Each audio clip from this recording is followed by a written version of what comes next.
된 것 같은데, 몰이라고 하는 한 대학 교수가 있었어요. 그런데 이분이 불치병에 걸렸습니다. 당신은 이제 얼마 못 사십니다. 라고 하는 판정을 받고 병원에 입원해 있었습니다. 근데 그가 가르쳤던 제자 중에 미치라고 하는 그 제자가 있었는데, 이 미치가 이제 매주 화요일 날마다 이 교수님을 방문을 합니다. 그래서 방문을 해서 죽음을 앞두고 있는 노 교수와 인생의 보람과 그리고 삶의 의미에 대해서 대화를 나눕니다. 그렇게 14번의 대화를 나눈 그 내용을 이 미치라는 제자가 이렇게 잘 정리를 해갖고 책으로 냈습니다. 그 책이 바로 이 모리와 함께한 화요일이라고 하는 책이에요. 그 내용이 많은 사람들에게 공감을 일으켰습니다. 그래서 참 베스트셀러가 되었다고 하는 것이죠. 이 책 중에 이런 말이 나옵니다. 사람들은 모두 다 죽게 된다는 것을 알고 있지만 자기가 죽는다는 것을 믿는 사람은 하나도 없다네. 만일 자기가 죽는다는 것을 진실로 믿는다면 사람들은 금방 딴 사람이 될 걸세. 참 핵심을 찌르는 그런 말이라고 생각합니다. 또 이런 말도 있습니다. 사람이 어떻게 죽어야 할지를 알면 어떻게 살아야 할지도 알 수 있다네 하는 그런 말이죠. 죽음의 진실과 죽음의 실상을 우리가 바로 알아야, 그래야 비로소 내가 오늘 어떻게 살아야 될지를 비로소 알 수 있게 된다고 하는 그런 말입니다. 그런데 여러분, 어찌된 일인지 이 세상은 우리가 죽음에 대해서 생각하도록 하는 것을 좋아하지 않는 것 같습니다. 그렇죠? 언젠가 누구든지 언젠가는 꼭 맞닥뜨릴 수밖에 없는 죽음은 우리에게 어떻게 회피할 수도 없고 비껴갈 수도 없는 너무나 분명한 현실인데도 불구하고 많은 사람들은 이 문제를 잊고 살아갈 수밖에 없습니다. 왜 그럴까요? 여러분, 이 세상은요, 될 수 있으면 죽음이라고 하는 것을 감춥니다. 우리로 하여금 느껴지지도 못하게 만들고 그리고 보여지지도 않도록 만들고 있다는 것이에요. 어제 우리 그 남편의 이름이 맥케벳 선생님인데, 이 맥케벳 선생님이 이제 돌아가시고 나서 제일 먼저 저희한테 연락을 하셨습니다. 남편이 돌아가셨다고요. 연락을 받고 급히 준비를 해서 방문을 했습니다. 그랬더니 이 맥케백 선생님은 누워 계시던 침대에 그대로 평안히 누워 계셨습니다. 그래서 그 시신이 눕혀진 침대에 둘러앉아갖고 임종 예배를 드렸습니다. 그리고 나서 기도를 끝나자마자 문이 열리더니 호스피스 간호사가 들어왔습니다. 그리고 들어와서 이리저리 이렇게 살펴보더니 사망 판정을 하고 나서는, 그리고는 퓨네럴 서비스에 연락을 해줬습니다. 그리고 서류를 작성해서 사인을 받고, 그리고 쓰다 남은 몰피나 약품들을 다 수거해가지고 그렇게 갔습니다. 그리고 나서 한 2시간쯤 지나니까는 퓨네럴 서비스에서 사람 2사람이 나와서 고인의 시신을 천으로 이렇게 싸가지고, 그래서 그들이 가지고 온 침대에 옮겨 싣고는 그대로 차에 싣고 떠났습니다. 여러분, 그게 답니다. 그것으로 끝입니다. 40년 동안을 함께 생활했던 남편이었는데, 여러분, 그것이 마지막이라는 것이죠. 이제 일주일쯤 후에 이제 화장을 마친 다음에 유고를 찾아가라고 연락하면 픽업해 가라고 하는 것이에요. 그게 전부입니다. 여러분, 이처럼 고인이 돌아가시고 나서 불과 3시간여 만에 시신을 천으로 꽁꽁 감싸서 사라지는 것입니다.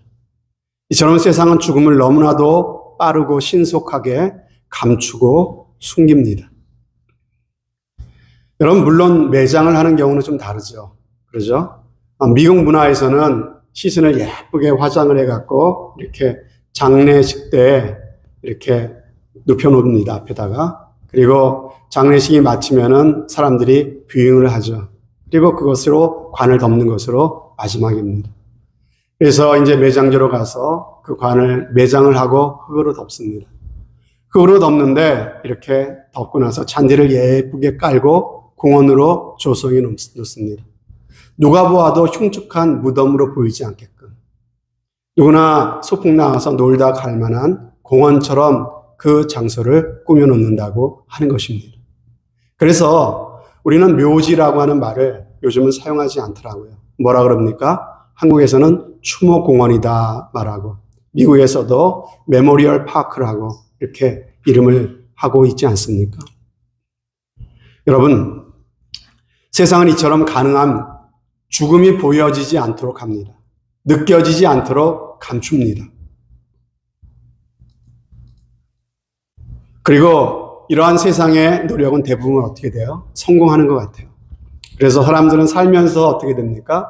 죽음이라고 하는 것은 엄연한 현실인데 이것을 별로 우리가 생각하지 못하게 된다는 것입니다. 별로 인식하지 않고 우리는 살아가게 돼요. 그리고 우리 안에도 또 어떤 마음이 있습니까? 죽음하면 왠지 찜찜하고 두렵잖아요. 그렇잖아요. 그러니까 마주하기 싫어요. 생각하기도 싫어요. 그런 마음이 우리 가운데 있다는 거예요. 그러니까는 세상도 이것을 숨기고 우리 안에도 이 현실을 직시하고 싶은 마음이 별로 없으니까는 이 두 가지가 딱 들어맞아가지고 우리에게 누구에게나 닥칠 너무나도 생생한 현실임에도 불구하고 이상하리만큼 사람들은 이 죽음이라고 하는 현실을 까맣게 잊어버리고 살아가게 된다라고 하는 것입니다. 사랑하는 여러분, 그런데 우리가 크리스찬으로서 한 가지 분명히 생각해야 될 것이 있습니다. 이처럼 애써 죽음을 인식하지 않도록 만드는 것, 죽음을 생각하지 못하고 살아가게 만드는 것의 그 배후에는 바로 사단 마귀의 무서운 계략이 있다는 사실을 우리는 꼭 알아야만 합니다. 그런 의미에서 우리가 살면서 사랑하는 가족이나 이웃이 세상을 떠나는 일을 겪게 된다고 하는 것은요, 비록 슬프고 고통스러운 순간일지는 모르지만은 우리의 삶에 아주 중요한 교훈이 되는 순간인 줄로 믿습니다. 어떤 때는 우리의 삶에 아주 중요한 터닝 포인트가 되기도 한다는 것이에요. 사랑하던 사람의 죽음을 통해서 믿음을 잃어버렸던 사람이 믿음을 되찾는 계기가 될 수도 있습니다. 그리고 우리의 삶의 진정한 가치와 의미를 찾기 시작하는 시작점이 될 수도 있다는 것입니다. 이게 얼마나 우리에게 중요한 것인지 모릅니다. 그래서 우리가 교회를 다닌다는 것은, 그래서 교회를 다니다 보면은 교우 중에 누가 상을 당하게 되고, 그것에 같이 동참을 하면서 위로하게 되는 이런 과정들이요, 우리 크리스찬으로서 우리가 갖게 되는 하나의 특권이 아닌가, 이런 생각을 해보게 된다는 것이죠. 오늘 이 말씀 우리가 데살로니가전서 4장 말씀을 읽었는데 사도 바울 선생님을 통해서 하나님께서 비슷한 말씀을 우리에게 하고 계십니다. 13절 초반절에 보면은 이런 말씀이 나와요. 13절 초반절에 보면은 왜 또 안 넘어가죠? 컴퓨터로 해주셔야 될 거예요. 13절 초반절에 보면 형제들아 자는 자들에 관하여는 너희가 알지 못함을 우리가 원치 아니하노니 라고 했습니다. 형제들아 자는 자들에 관하여는 너희가 알지 못하기를 원하지 아니하노니. 여러분 말을 조금 꽈서 했는데 무슨 말인지 한번 잘 보십시오. 우리가 죽음이라고 하는 이 실상에 대해서 알아야 된다는 것입니까? 아니면 알지 못해야 된다는 것입니까? 자는 자들에 관하여 너희가 알지 못함을 우리가 원하지 아니하노니. 몰라도 된다는 말이 아니라 꼭 알았으면 좋겠다. 지금 그 얘기죠. 죽음의 실상에 대해서 너희가 알았으면 좋겠다. 지금 그 얘기예요. 여러분, 복음의 핵심이 뭡니까? 복음의 핵심은 결국 삶과 죽음의 문제 아닙니까? 우리가 하나님께 은혜를 받았다고 하는데, 여러분 은혜를 받았다고 하는 게 과연 뭡니까? 내가 예수 믿으니까 내 마음이, 불안한 마음이 사라지고 편안해졌어. 여러분 이게 예수 믿는 거의 전부입니까? 아니 내가 예수 믿고 열심히 기도했더니 하나님 나에게 복을 주셔서 사업도 잘 되고 우리 자녀들도 다 바르게 잘 자라는 복을 받았어. 여러분 이게 예수 믿는 전부냐고요.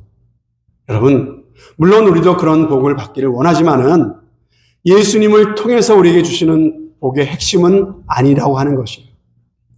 여러분, 죄와 사망으로부터 구원받는 것, 곧 영원한 생명을 얻는 것이 예수 믿어서 우리가 받는 복의 핵심인 줄로 믿습니다.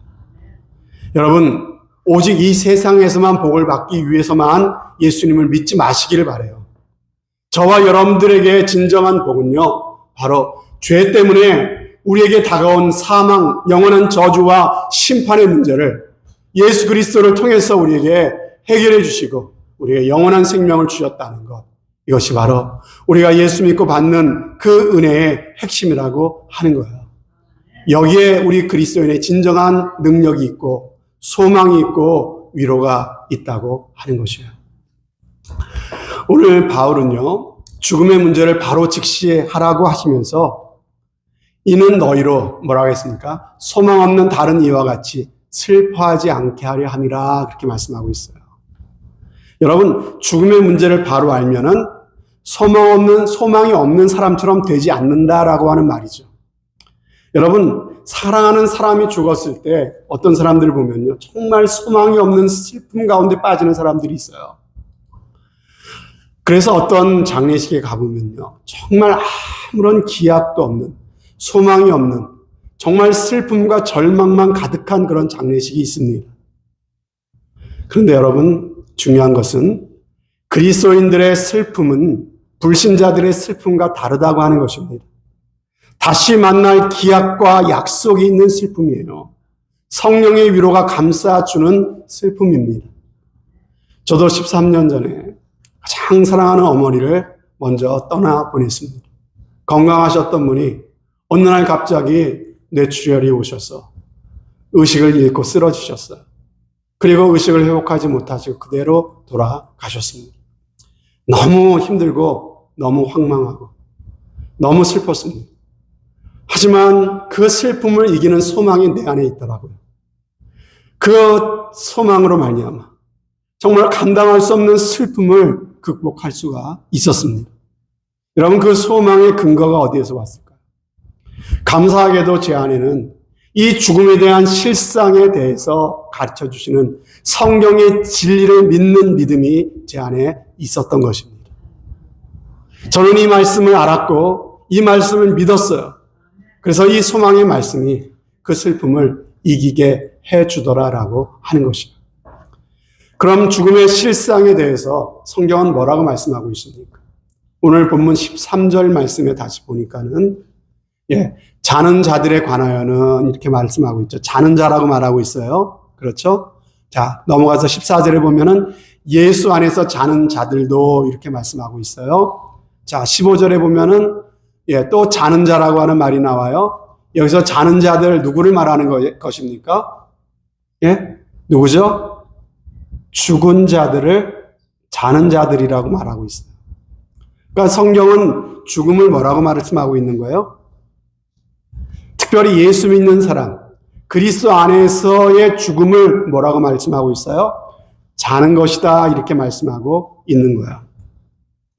여러분, 왜 성경은 죽는 것을 죽었다고 말하지 않고 자는 것이다 라고 말하고 있을까요? 바로 죽음이 끝이 아니라고 하는 것을 강조하고 있는 것입니다.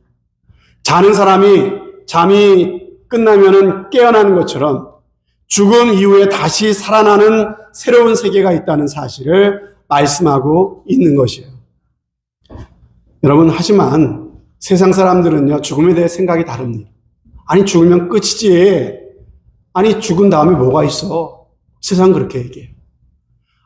몸이 죽으면은 이 사람의 마음, 정신이라는 것도 다 이 두뇌의 활동의 결과인데 이 두뇌도 이렇게 기능을 멈추고 썩게 되면은 이제는 더 이상 느낄 수도 없고 생각할 수도 없다는 것이에요.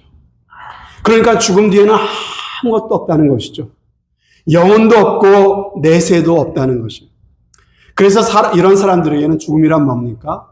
육체의 기능이 멈춰지고 썩어 흙으로 돌아가 사라지는 과정이 죽음이라고 말하는 것이 세상 사람들의 주장입니다. 그러나 여러분, 과연 그렇습니까? 죽음으로 모든 것이 끝나버리는 것입니까? 우리의 인생의 주인 되시는 하나님은요, 정확하게 그것과 전혀 다른 말씀을 지금 우리에게 하고 계시는 것이에요. 그래서 전도서에 보면요, 이렇게 말씀하고 있어요. 우리의 죽음에 대해서.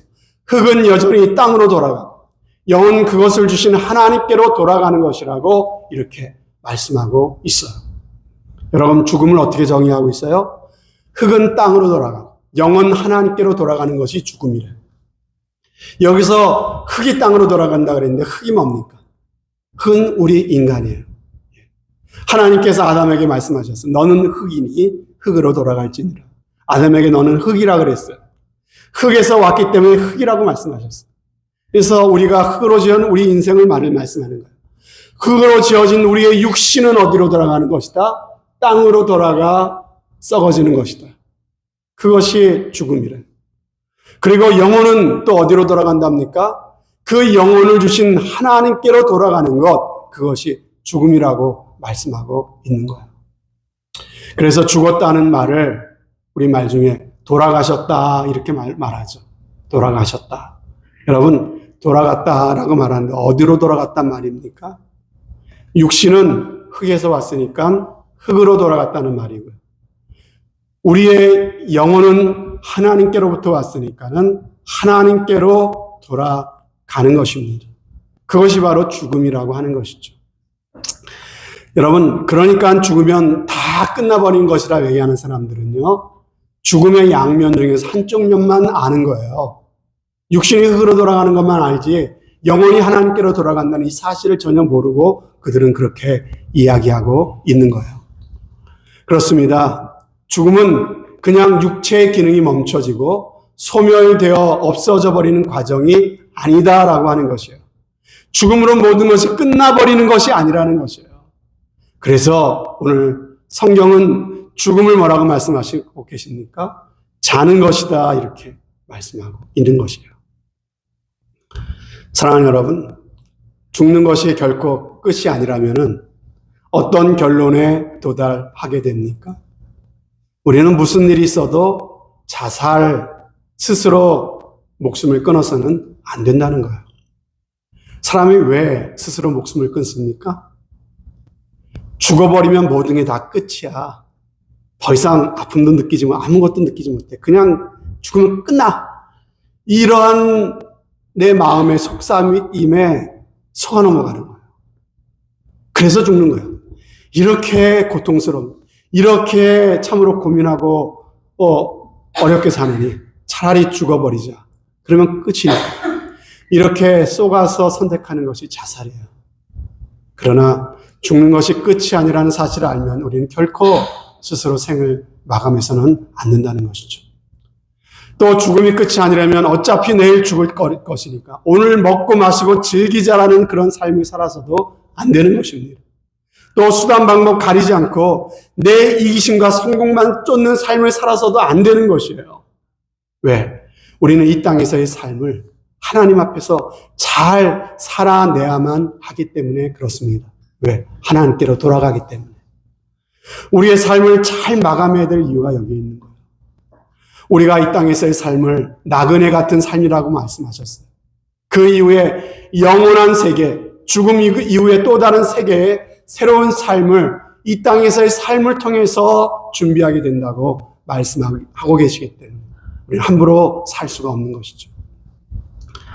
오늘 말씀 13절 하반절에 보면은 이러한 죽음의 실상을 알기를 원한다. 왜? 이는 소망 없는 다른 이와 같이 슬퍼하지 않게 하려 함이니라. 여러분, 죽음에 대해 바로 알지 못하면요, 소망이 없는 사람이 되는 거예요. 죽음을 극복할 수 없는 큰 슬픔과 아픔을 안고 우리는 살아갈 수밖에 없는 것입니다. 여러분, 죽으면 끝이라고 생각하는 사람이 무슨 소망이 있겠습니까? 누구나 다 가는 길인데 겨우 그 정도의 위로를 받을 수밖에 없어요. 누구나 다 가는 길인데, 나만 가는 게 아니라 누구나 가는 길인데 그게 답니다. 그러나 사랑하는 사람과의 영원한 이별은 우리의 마음에 씻을 수 없는 상처와 아픔이 될 수밖에 없습니다. 모든 인생은 험으로 끝날 수밖에 없는 것입니다. 그러나 오늘 본문에 보면요, 우리가 죽음 앞에서 소망을 가질 수 있는 이유를 계속해서 우리에게 말씀하고 계십니다. 14절 말씀해 보십시오. 14절 말씀해 보니까 우리가 예수께서 죽으셨다가 다시 살아나심을 믿을진대. 예수님이 부활하신 것이 우리도 다시 부활할 것이라고 하는 증거라는 거예요. 이와 같이 예수 안에서 자는 자들도, 예수를 믿어 하나님의 자녀가 된 자들이 죽는 것을 예수 안에 자는 것이라고 말씀하신 것이죠. 하나님이 그와 함께 데리고 오시리라. 여러분, 사람이 죽으면 육신은 흙으로 돌아가지만 믿는 사람은 하나님께로 간다 그래요. 더 정확하게 말하면요, 주님의 품에 안기게 되는 거예요. 주님과 함께 거하게 되는 것입니다. 낙원이라고 하는 곳에서 주님과 함께 있는 거예요. 여러분, 그 주님과 함께 있는 것으로 끝나는 것이 아니라 장차 그 주님이 이 땅에 다시 오신다고 말씀하고 있잖아요. 예수님이 다시 이 땅에 다시 재림하시는 그날 주님과 함께 있던 그 영혼들이 예수님과 함께 이 땅에 올 것이라고 그 영혼들을 데리고 오신다고 말씀하고 있는 거예요. 그때 무슨 일이 벌어진다고 말씀하십니까? 16절에 보면요, 주께서 호령과 천사장의 소리와 하나님의 나팔 소리로 친히 하늘로부터 강림하시리니, 예수님이 다시 이 땅에 오실 때를 이렇게 이해하고 있어요. 여기에 그리스도 안에서 죽은 자들이 먼저 일어나게 된다고 말씀하고 있어요. 예수님이 부활하신 것처럼 죽어서 흙으로 돌아갔던 우리의 몸이 신비한 변화와 함께 다시 일어나게 된다고 말씀하고 있는 것이죠. 여기에 예수님이 일이 일어날 때 세 가지의 소리가 온 우주 천지 만물에 울려 퍼지게 된다고 말씀하시는데, 첫 번째 주님의 호령 소리, 두 번째는 천사장의 소리, 세 번째는 하나님의 나팔 소리라 그랬어요. 여러분, 먼저 주님의 호령 소리입니다. 여러분, 예수님께서 나사로의 무덤 앞에서 나사로야 나오너라 라고 이렇게 호령하시니까 어떤 일이 벌어졌습니까? 죽은 지 나흘이나 되어서 썩어 냄새가 풀풀 나던 그 나사로의 시체가 벌떡 일어나서 나오지 않았습니까? 이와 같은 일이 장차 주님이 이 땅에 오셔서 주님의 호령이 울려 퍼질 때 이런 일이 일어난다는 거예요. 그 다음에 어떤 소리가 있나요? 천사장의 소리라 그랬어요. 주님의 명을 받들어서 천사장이 큰 소리를 낸다는 거예요. 이렇게 천사장이 소리를 내니까는 곧이어서 천군 천사들이 나팔을 분대요. 하나님의 나팔 소리가 온 우주 만물에 울려 퍼지게 된다는 것이죠. 그 소리가 울려 퍼질 때 어떤 일이 일어난답니까? 흙으로 돌아갔던 예수 믿고 죽은 모든 신자들의 몸이 하나님의 신비한 능력으로 이 땅에서 일어나게 될 것이라고 말씀하고 있는 거예요. 여러분, 이 땅에서 흙으로 돌아갔던 육신이 일어나게 되었죠. 예수님과 함께 거하던 그 영혼들이 예수님과 함께 돌아왔죠. 그 영혼이 흙에서 일어난 그 몸과 다시 결합되어서 예수님과 같은 부활한 몸이 될 것이라고 말씀하고 있는 것입니다. 완전한 생명, 영광스러운 부활체로 변화될 것을 말씀하고 있는 것이에요. 사도 바울은 이 사실을 고린도 전서 15장에 이렇게 말씀하십니다. 보라, 내가 너희에게 비밀을 말하노니 우리가 다 잠잘 것이 아니요 마지막 나팔에 순식간에 호련히 다 변화하리니 나팔 소리가 나면 죽은 자들이 썩지 아니할 것으로 다시 살고.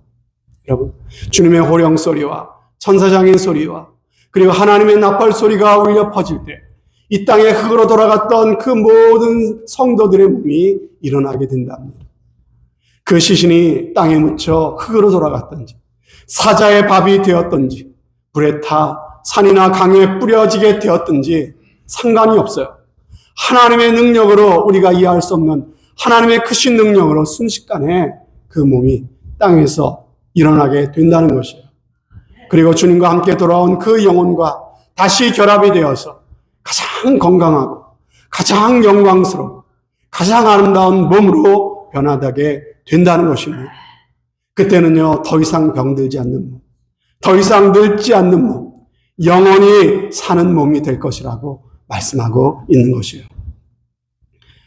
그리고 17절 끝에 보면요, 이렇게 말씀하십니다. 그리하여 우리가 항상 주와 함께 있으리라. 예. 그 후에는 어떻게 됩니까? 새하늘과 새 땅에 들어가서 주님과 함께 영원토록 살게 될 것이라고 말씀하고 있는 것입니다. 여러분, 더 이상 죽음이 없는 곳, 더 이상 고통이 없고 아픔이 없고 눈물이 없는 곳, 하나님의 영광이 해와 같이 빛나서 해와 달이 필요치 않은 곳, 더 이상 어두운 것이 없는 곳, 죄악이 없는 곳이라고 말씀하십니다. 여러분, 제가 저의 바람을 여러분들에게 지금 이야기하고 있는 것입니까? 아니죠. 사도 바울이 기록한 이 말씀을 여러분들에게 소개하고 있는 것입니다. 사도 바울 개인의 바람이나 소망입니까? 아니죠. 하나님께서 사도 바울을 성령으로 감동하셨어요. 하나님께서 반드시 이루실 그 일을 사도 바울을 통해서 우리 가운데 말씀하시고 약속하시는 내용인 줄로 믿습니다. 여러분, 하나님의 말씀입니다. 여러분, 하나님의 말씀으로 여러분들이 말씀이 정말 믿어지기를 바라요. 사랑하는 여러분, 우리 믿는 자들에게는 이런 소망이 있습니다. 이런 소망 있게 우리가 오늘 어떻게 살아야 합니까? 오늘 18절에 말씀하십니까? 그러므로 이 여러 말로 이 죽음에 대한 하나님께서 우리에게 약속하신 이 진실을 알고 이 여러 말로 서로 위로하라 그랬어요. 여러분, 슬픔을 당한 사람들을 위로하라는 거예요. 죽음의 고통 가운데 살아가고 있는 그 연약한 사람들을 위로하라는 것이죠. 여러분, 우리 모두가 위로가 필요한 사람들 아닙니까? 여러분, 얼마나 인생에 무거운 짐을 지고 살아가는 사람들이 많습니까? 가족 간의 관계 속에서, 또 직장 생활 속에서 예수 믿는 성도로서 여러분들이 살아가는 것이 얼마나 어렵습니까? 특별히 말씀대로 한번 살아보려면, 예수님처럼 나도 한번 예수님이 가신 길을 예수님의 제자로서 내가 한번 살아보려고 하면요, 얼마나 많은 힘든 일이 있고 어려움이 있습니까? 우리가 집에서 편안하게 소파에 앉아서 인터넷으로 연결되는 예배를 보면서 좋은 말씀 내가 골라 듣고 예배 드릴 수도 있는데 왜 우리가 이렇게 굳이 이 자리에 모여서 예배를 드립니까? 여러분, 우리가 하나님을 예배하고 하나님께 받은 이 은혜와 이 감사로 우리가 서로 격려하고 서로 위로하라고 하시는 하나님의 뜻인 줄로 믿습니다. 이것이 우리를 교회로 부르신 하나님의 목적이에요. 구약 성경에도 보면요, 반드시 하나님께 드리는 제사는요, 화목제와 연결됩니다.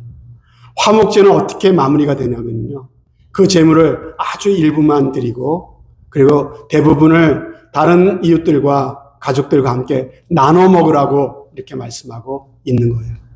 이것이 바로 화목제입니다. 하나님께만 드렸다고 끝나는 게 아니에요. 나와 하나님과 1대1 관계로 끝나는 게 아니에요.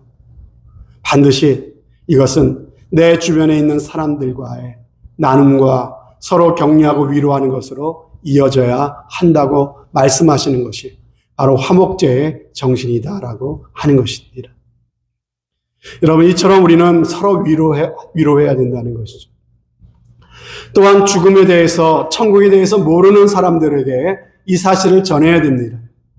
절망 가운데 살아가고 있는 사람들에게 위로를 전해야 합니다. 더 중요한 것은 그들에게 예수 그리스도를 전해야 합니다. 그들도 예수 믿고 천국을 바라볼 수 있는, 그리고 예수 안에서 자는 자들은 복이 있도다라고 말씀하시는 그 말씀의 주인공이 될 수 있기 때문입니다. 여러분, 예수님이 이 땅에 다시 오시면 종말이죠. 세상의 종말. 근데 꼭 세상의 종말만 있는 게 아니지 않습니까? 세상의 종말을 보기 전에 대부분의 사람들은 내 개인적인 종말을 보게 될 것입니다. 여러분의 종말은 언제 올 것 같으십니까? 한번 나의 남은 날을 계수하며 우리가 한번 생각해 보았으면 좋겠습니다. 성경에 계수하라 그랬거든요. 나의 남은 날을. 얼마쯤 남았을까? 저도 한번 여러분 생각해 볼 때가 있어요. 아무개 권사님, 아무개 집사님, 제가 몇 년 후에 장례식을 치러드리게 될까? 1년 후, 5년 후, 10년 후, 어디쯤 될 것 같으세요? 예상이 쉽게 잘 안 되시죠? 예. 물론 나이가 드시고 병이 있고 하신 분들은 더 빨리 하나님께 부름받을 수 있겠지만 이것은 확률이지 꼭 그렇게 되는 건 아닙니다. 우리 중에 가장 젊은 사람이 가장 먼저 부름받을 수도 있는 거 아니겠습니까? 누가 먼저가 될지는요, 우리는 아무도 알 수가 없어요. 당장 오늘 저녁이라도 하나님 오라 부르시면요, 이 땅의 모든 것들을 내려놓고 갈 수밖에 없는 것이 바로 우리들의 모습인 줄로 믿습니다. 그러므로 여러분, 아침에 눈을 뜨면요, 당연한 것으로 여기지 마시고 하나님 감사합니다. 나에게 또 하루를 주셔서 감사합니다. 이렇게 감사하시고 하루를 시작하시기를 바랍니다. 하루하루가 기적이에요. 오늘 죽을 수도 있다는 것을 항상 의식하시고 살아보십시다. 여러분, 오늘 죽을 수도 있다. 이걸 생각하면 여러분, 뭐가 그렇게 부럽겠습니까? 살면서. 다른 사람이 나보다 좀 더 잘 사는 게 부럽겠습니까? 나보다 조금 더 가진 게 많다고 부럽겠습니까? 하나님이 오늘 내 생명을 부를 수 있다는데요. 여러분, 그러면 부러울 게 뭐가 있겠어요? 그 마음을 한번 살아보라는 거예요. 죽음을 알고 죽음을 제대로 대비하고 우리가 살아보면요, 세상에 겁날 것도 없다는 거예요. 뭐가 겁납니까? 어차피 죽을 인생이고 오늘 죽을지도 모르는 인생입니다. 실상을 알면요, 세상에 용서하지 못할 일이 뭐가 있겠습니까? 마음 아플 일이 또 뭐가 있겠습니까? 여러분, 죽음을 앞둔 사람에게 뭐가 중요하겠어요?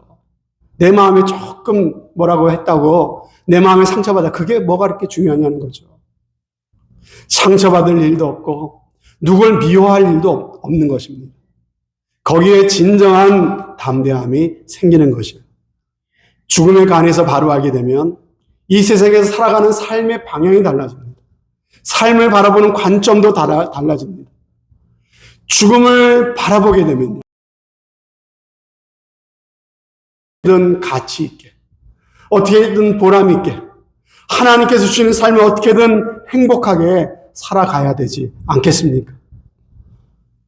여러분, 우리가 아무리 성도들이지만 죽음을 인식하지 못하고 내가 천년 만년 살 것처럼 막연하게 그렇게 살면 어떻게 되겠습니까? 자칫하다간 소중한 인생을 낭비해 버리기가 쉽습니다. 여러분, 내가 남은 삶을 한번 계수해 보자고요. 내 살아갈 날이 얼마나 남았겠습니까? 그 날이 깁니까? 짧습니까? 길지 않아요. 짧습니다. 저도 이 유마교회에 온 지 불과 얼마 되지 않은 것 같은데 벌써 1년이 더 지났어요. 금방 지나갑니다. 여러분, 감사만 하고 기뻐만 하며 살아도 부족한 우리의 남은 삶인데 그 소중한 우리의 남은 인생을 상처 주고 미워하고 마음의 원망을 품고 그렇게 불행으로 낭비하며 살 수는 없는 거 아니겠습니까? 내 인생이 얼마 남았는지를 인정하지 못하고 인식하지 못하고 그냥 그렇게 살기 때문에 우리가 속고 있는 것이에요. 또한 죽으면 모든 게 끝나버릴 것처럼 생각하고 삶을 보면 어떻게 됩니까? 그대는 완전히 사단에게 이렇게 사로잡혀 살게 되는 거예요. 휘둘리는 삶을 사는 거예요. 여러분, 왜 그렇습니까? 세상에 목을 매며 살 수밖에 없기 때문에 그래요. 왜? 모든 게 죽으면 끝나니까는 어떻게든 이 살아있는 동안에 돈에 목을 매고 살아요. 성공에 목을 매고 살아요. 세상 재미에 목을 맵니다. 내 상처, 내 자존심에 목을 맵니다. 그렇게 사니까 사단에게 휘둘리며 사는 것이죠. 성경은 이런 자들을 죽음에 매여 종노릇하는 자들이라고 말씀하고 있는 거예요. 그러나 오늘 말씀은 죽음의 실상을 바로 알고 살아가라 이렇게 말씀하시죠. 그것을 우리가 바로 알고 살 때 사단은 우리를 어떻게 할 수가 없는 거예요. 우리의 인생은 진정 강한 인생이 됩니다. 우리의 마음은 좁은 마음이 아니라 너그러운 마음이 됩니다.